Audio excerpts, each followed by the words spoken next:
爱台湾。Oh, speak great Chinese. 好厉害哦 Good job. 谢谢你。And hope to talk to you soon next time. Okay. 再见，晚安。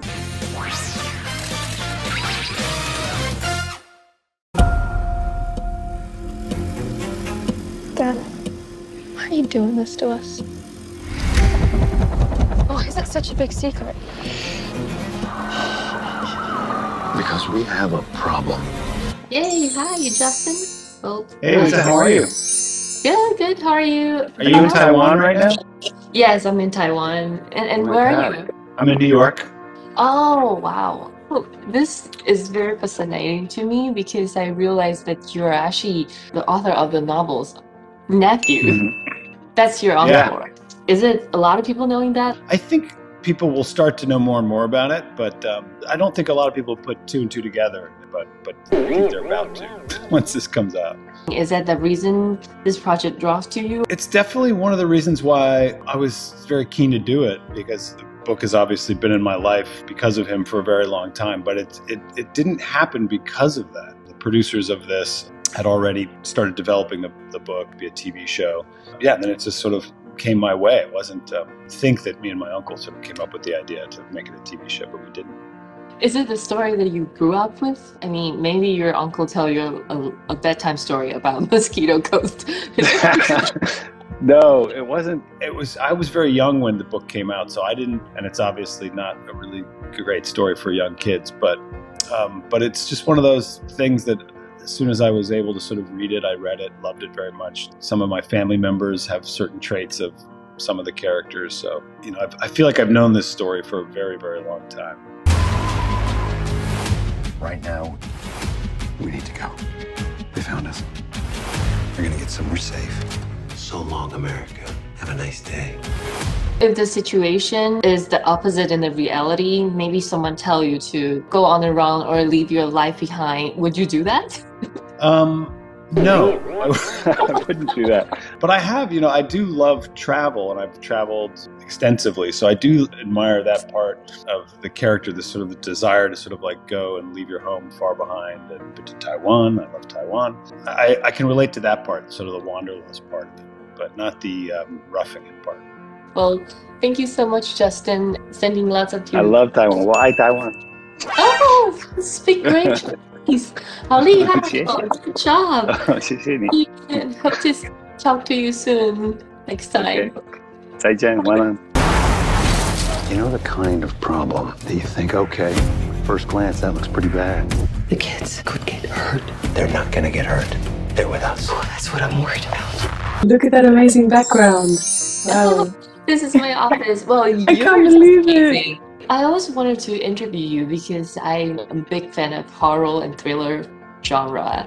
And you've participated in a lot of great projects before. Yes, I have actually, yeah. Is that kind of particular genre attracted to you? And how about this time? I mean, what draws you to the project of Mosquito Coast? Well, I started off with the horror genre, I guess, what would it be now, 15 years ago, and I would often get cast as the damsel in distress. I didn't look like the kind of woman that would be in the situation she would be in the movies, so I would often get cast in some of the biggest, Amityville Horror or 30 Days of Night. So for a while there, I was doing that, and then I kind of just veered off. I haven't done a horror film maybe in 10 years. I'm kind of looking forward to doing another, to be honest, because they're quite high adrenaline. Work comes by and you're either attracted to it or not, and in the case of Mosquito Coast, it was not horror at all. I wanted to mix, the drama, the dramatic kind of all, with a beautiful setting, with the idea of this fugitive family on the run, and for me it kind of ticked all the right boxes. What's about to happen might seem like imperfect parenting. This is going to be an adventure. During filming, I know you've been to so many places on this project. Which one is the weirdest and the coolest place? Well, I promised myself I would never talk about where we filmed episode 3 because it was just such a painful episode to shoot. We were in the desert somewhere in the middle of Mexico. I'm not really quite sure. I don't even want to mention the name of where we were just for fear I'm going to put this town, you know. But it was a hard shoot, so that would be, I would say, the most difficult because we were meant to shoot in La Paz. A week before filming there was a storm and rain and it turned green, so of course we're not really suffering in crossing the desert if everything's green. So we had to go to an area which was visually stunning. I would hand it to the cinematographer. He chose very well. But the best I would say was Mexico City. I'd never been there, but you know, compared to Paris and London and all the bigger cities of the world, Mexico City's way up there. It's one of the best cities I've ever been to. They gave us a room, I think it was to say sorry for episode 3, for how much pain we went through. They gave us a lovely little break for Justin and I. If there is a next season and travel is allowed again, which city would you like to take adventures on? Oh gosh, you know, I used to live down in Buenos Aires and I've lived in Uruguay, I've lived in Chile, I've lived all sorts of different countries. I'm not sure where I would choose. Close to where I live with my kids, that would be nice. I keep saying, you know, like an hour from where I live in France is a great beach, but I don't think they'll go for that. Beach in Taiwan too, and Can you imagine? That would be great for me. I would love to be there. We'll see where they're going to choose, but we'll see if there's a season 2 first, and then of course we're all going to be very involved in the location, and hopefully friends and family can visit us finally. So. Hope to see this family going on and on and on and on. Oh, hey. How was work? It was good. What are you reading? So you figured out where you're gonna apply yet? Don't know. Josh and I are still talking about it. So that's still the plan? Follow Josh to school?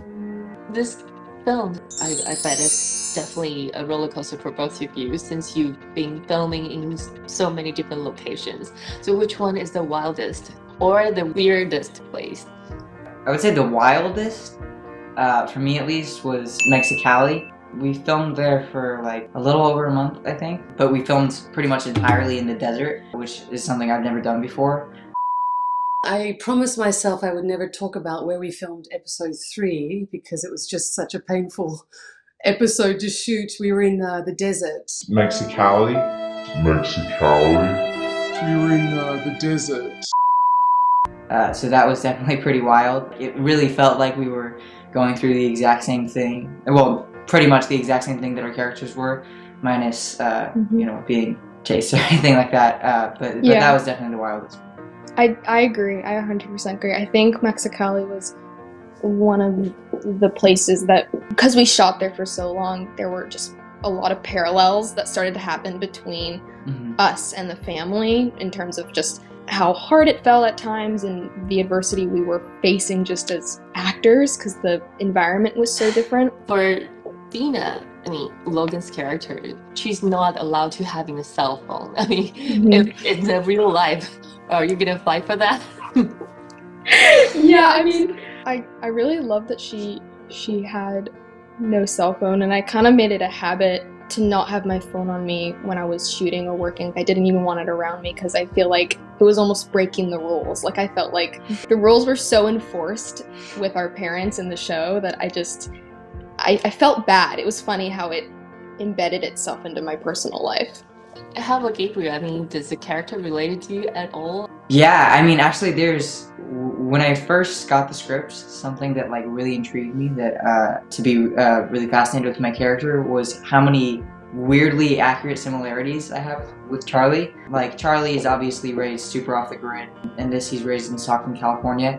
I was also raised like pretty much off the grid. I had no internet growing up. I didn't have a TV, and I was raised really close to Stockton, California. I mean, I was homeschooled. Like a lot of the things that Charlie goes through, I've kind of gone through like a less extreme version of. So it was actually pretty shocking to me how many similarities I had with Charlie. And this film is talking about radical idealists. So what have you done in terms of radical things you've done to achieve your dream, both of you? Well, I think everyone kind of goes through a certain amount of adversity to get where they want to be, and I think especially after this year, it feels like we went through a lot to even just to achieve the show. I mean, we had a pandemic that kind of put us on hiatus for 8 months, and so that felt like something we all had to kind of get through and finish the show. So I feel like that was something that we did to achieve our dream. Yeah, just like talking to you on the internet, that's radical enough. Yeah. Totally. And how about Gabriel? Like in recent memory, I would definitely say really fighting to get this finished has been something that I've worked, and I know all of us have worked really hard for, so that we could finish it and get it out there for everyone. We filmed it for over a year, start to finish, so it was definitely a crazy experience. What did he do? I'm sorry. Pack one bag, be ready in 10 minutes. How much trouble are you actually in? Enough? Not everything can be fixed. Of course it can. The trick is actually wanting to fix it. None of us likes this situation. Robert, I find it quite interesting to know that, that your leading man is actually the nephew of the original writer of the novel, Mosquito Coast. Did you actually invite him on this project because he's related to the writer? Actually, I joined the team after Justin Theroux joined. Neil Cross, who is the showrunner of the show, was instrumental in casting Justin. But obviously it helped massively to have that familial connection between him and his uncle in terms of understanding the source material. Almost 35 years ago, we can see a legendary version, which is starring Harrison Ford. State your business, Reverend. It's the Lord's business. The Lord hasn't any idea this place exists. It's also the same one adapted from the novel, The Mosquito Coast. Did you see it before? I think I was, I can't remember. Yeah, I mean, Peter Weir, the director of the film, is one of my, if not my most favorite filmmaker. Him and Milos Forman, I guess, would be the two that would be up there. So interestingly, I don't rate that film among his kind of top 5 movies. I think it's a really interesting film, but I think it's a hard film.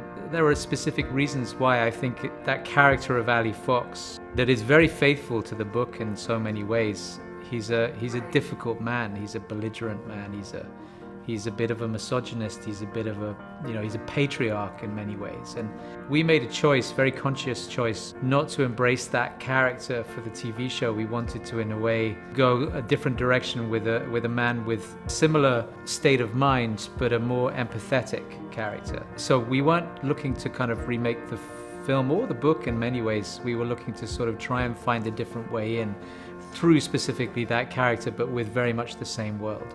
And I think every man can be idealist sometimes. Is there anything you find yourself related to the character, the guy Ali, in this film?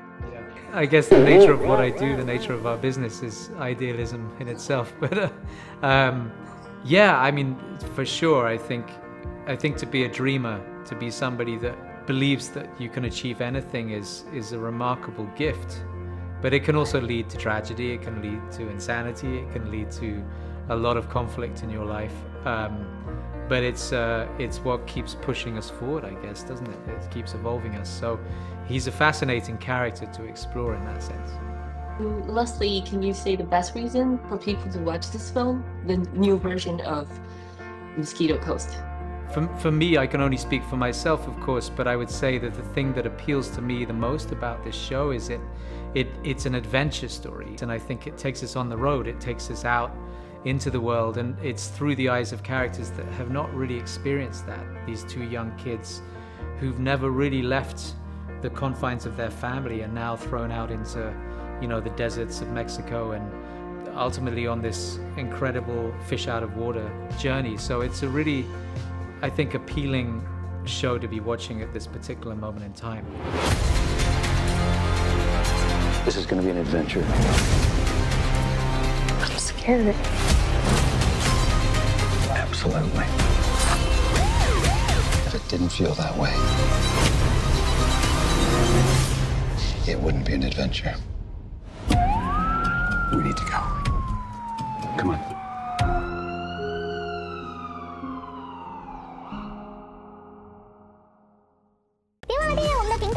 小铃铛，就不会错过任何精彩内容，随时上架。我们下回再见。